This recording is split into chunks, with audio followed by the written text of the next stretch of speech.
चलिए बच्चों 9.1 का पहला सवाल करेंगे। पढ़ो भैया क्या है।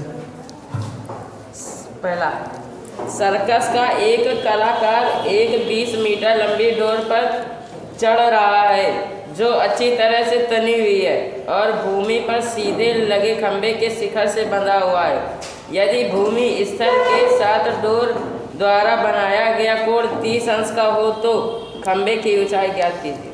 ठीक है बच्चों, यहाँ पर कुछ इस प्रकार से है, जैसे आपने बिजली के खंभे देखे होंगे, जो गली के अंत में बिजली का खंभा बंधा होता है उसको साधने के लिए एक डोर बंधी होती है, वो लोहे का एक तार बंधी होती है, तो जिससे खंभा पीछे की ओर नहीं भागता। ये मान लीजिए ए बी कोई खंभा है और सर्कस वाले ने बिंदु ए से एक डोर बांधी है और वो डोर सीधे ज़मीन में जाके बिंदु सी पे गाड़ दी है और डोर की लंबाई दी गई है, कितनी दी गई है देखिए, ये 20 मीटर। ये डोर की लंबाई जो है 20 मीटर है। इसमें मान लीजिए वो सर्कस वाला चढ़ेगा या उतरेगा जो भी करे, और ये जो डोर है ये क्षैतिज के साथ 30 अंश का साथ में कोण भी बना रही है। तो आपसे पूछा क्या गया है, ऊंचाई खंभे की ऊंचाई। अब देखिए जरा बैठ जाइए, खंभे की ऊंचाई अगर हमें ज्ञात करनी है, चित्र सबको समझ में आ गया। त्रिकोण में इसमें हाइट एंड डिस्टेंस की खासियत ये है कि अगर आपको चित्र समझ में आ गया है तो फिर 50% प्रश्न लगभग हल हो जाता है। तो पहला काम ये है कि चित्र आप बनाना सीखें। अब यहाँ पर 30 अंश कोण के लिए हमें किसकी लंबाई ज्ञात करनी है, ए बी की।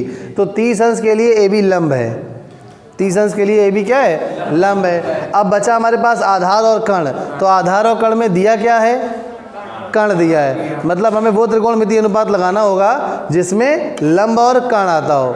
तो वो कौन सा त्रिकोणमितीय अनुपात है जिसमें लंब और कर्ण आता है, साइन। यानी इस त्रिभुज में अगर हम sin 30 अप्लाई करते हैं तो हमारा काम चल सकता है। तो यहाँ पर लिखेंगे हम समकोण त्रिभुज ए बी सी में अगर हम sin 30 अप्लाई कर दें तो sin 30 होगा लंब ए बी और बटे कर्ण ए सी। sin 30 का मान बच्चों होता क्या है, 1/2 बराबर ए बी का मान तो हमें ज्ञात करना है और बटे ए सी है 20, तेरे गुणा कर लेंगे तो ए बी बराबर आ जाएगा 20/2 अर्थात 10 मीटर। तो यहाँ पर खंभे की नीचे लिख देंगे, अतः खंभे की ऊंचाई बराबर 10 मीटर। समझ गए सभी लोग। चलिए भैया दूसरा सवाल पढ़िए। आंधी आने से एक पेड़ टूट जाता है और टूटा हुआ भाग इस तरह मुड़ जाता है कि पेड़ का शिखर जमीन को छूने लगता है और इसके साथ 30 अंश का कोण बनाता है। पेड़ के पाद बिंदु की दूरी जहां पेड़ का शिखर जमीन को छूता है 8 मीटर है। पेड़ की ऊंचाई ज्ञात करो। बहुत आवश्यक प्रश्न, निशान लगा लीजिए। देखिए जरा ध्यान से क्या कहना चाहता है। मान लीजिए ये भूमि का तल है और यहाँ पर मान लीजिए कोई ये वृक्ष लगा हुआ है और आंधी जब आई तो ये वृक्ष मान लीजिए टूट गया और इस बिंदु से मान लीजिए आंधी आई तेज, ये वृक्ष टूट के इधर की ओर गिरा, इस तरफ से आंधी आ रही है। तो ये मान लीजिए पहले ए बी कोई वृक्ष था और आंधी आने पर बिंदु सी से वो टूटा है और पूरा अलग नहीं हुआ है, मतलब वहाँ से थोड़ा सा लटका हुआ है। तो ये टूट के जो सिरा ए है, ये जो सिरा ए है ये कहाँ पे आ गया है बच्चों, ये हमने मान लिया कि ये आ गया है ज़मीन पे टच कर रहा है कहीं पे। तो ये सिरा ए हमने मान लिया कि इस बिंदु डी पर पृथ्वी को टच कर रहा है, ये बिंदु डी मिल गया। तो ये सिरा नीचे आके किस बिंदु पर स्पर्श कर रहा है, बिंदु डी पर इसको स्पर्श कर रहा है। तो ये ए सी और ये सी डी ये आपस में बराबर होंगे, क्योंकि यही सिरा तो नीचे आके यहाँ पे बिंदु डी पे स्पर्श किया है इसको, और स्पर्श जब कर रहा है बिंदु पे तो ये कोण कितना बना रहा है, 30 अंश बना रहा है। और कुछ दी गई सूचना देखिए जरा, जहाँ पेड़ का शिखर जमीन को छूता है 8 मीटर। अच्छा, तो इसका मतलब ये 30 अंश का कोण बन रहा है और साथ में जो डीबी दूरी है ये 8 मीटर है। और आपसे क्या कह रहा है, क्या ज्ञात कर दीजिए जरा, पेड़ की ऊंचाई। तो पेड़ की ऊंचाई ज्ञात करनी है, ए बी आपको ज्ञात करना है। यहाँ पर इस प्रश्न में ए बी हमें ज्ञात करना है बच्चों। बैठ जाइए। तो ए बी आएगा कैसे, ए बी आएगा जब हम ए सी और सी बी को जोड़ देंगे। तो ए बी कैसे आएगा, ए सी और CB को जोड़ देंगे तो CB तो बच्चों आसानी से आ सकता है। अगर हम समकोण त्रिभुज, यहाँ पर पेड़ जो है वो पृथ्वी के साथ समकोण बना रहा है, ये बात अंडरस्टूड है।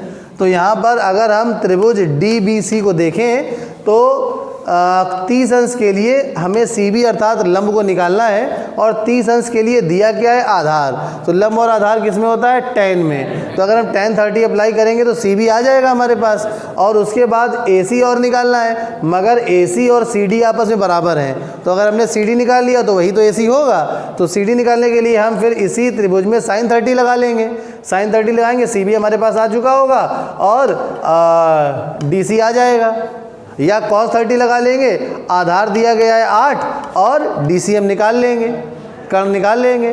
तो अब जब DC आ जाएगा तो DC AC के बराबर होगा, फिर AC और CB को जोड़ के हम AB निकाल लेंगे। समझ गए? बहुत आवश्यक प्रश्न है, बड़ा ध्यान से समझेंगे, इसको करेंगे। चलिए, तो AB हमें ज्ञात करना है, मगर यहाँ पर AC बराबर CD है। तो यहाँ पे लिखेंगे माना वृक्ष की लंबाई बराबर AB। आगे एक लाइन और लिख लेंगे कि तथा वृक्ष बिंदु C से टूटा है और सिरा A पृथ्वी पे बिंदु D पर मिलता है। इतना लिख लेंगे, ठीक है। चलिए अब आगे बढ़ते हैं। तो अब सबसे पहले लिखेंगे समकोण त्रिभुज DBC में सबसे पहले BC निकाल लेते हैं। तो हम यहाँ पर tan 30 अप्लाई करेंगे। तो tan 30 क्या हो जाएगा बच्चों, BC बटे BD। तो tan 30 का मान होता है 1/√3 बराबर आ जाएगा BC बटे BD। और BD हमें पता है कितना है, 8।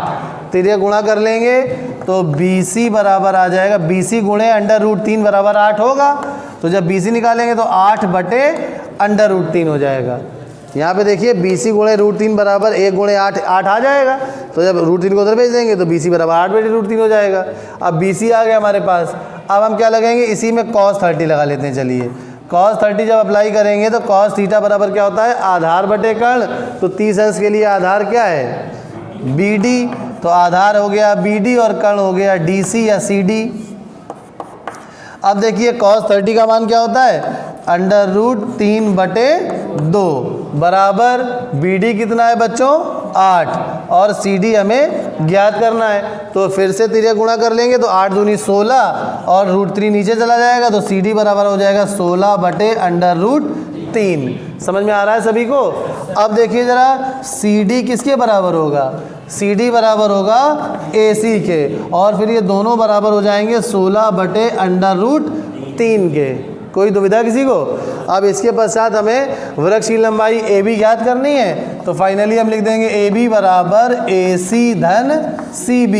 तो AC हमने अभी निकाला है 16/√3 और CB हम पहले ही निकाल चुके हैं 8/√3।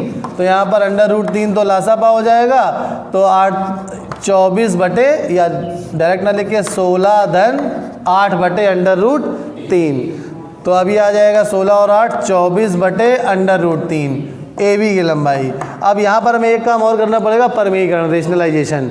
जब भी हर में अपरिमेय संख्या हो तो हमें परमीकरण करना पड़ता है, जैसा हम कक्षा 9 में पढ़ चुके हैं। तो यहाँ पे इसका परमीकरण करने के लिए √3 का अंश और हर में गुणा कर देना चाहिए।